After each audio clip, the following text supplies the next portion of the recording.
অসীম মরুভূমির বুকে একসময় দাঁড়িয়েছিল এক নগরী, এত ধনী, এত শক্তিশালী যে তারা বিশ্বাস করত তাদের ধ্বংস করার ক্ষমতা কারণেই। তাদের ছিল মরুভূমির মাঝে ফুলে ফেপে ওঠা বাগান, সোনার ও রেশমে ঝলমল করা বাজার, আর আকাশ ছোঁয়া প্রাসাদ। কিন্তু এই সৌন্দর্যের আড়ালে তাদের হৃদয় হয়ে গিয়েছিল পাথরের মতো কঠিন। তারপর এলেন এক মানুষ, সাধারণ কেউ নয়, তিনি ছিলেন আল্লাহর প্রেরিত এক নবী।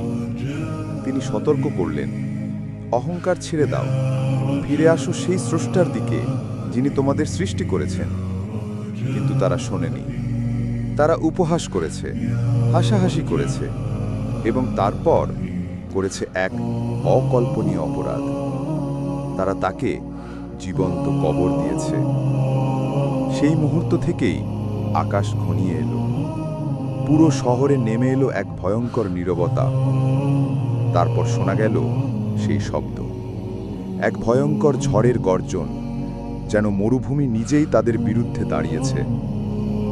ঝড় ছিঁড়ে ফেলল তাদের রাস্তা, বালি গিলে নিল তাদের বাগান, প্রাসাদের দেয়াল ভেঙে পড়ল কাগজের মতো।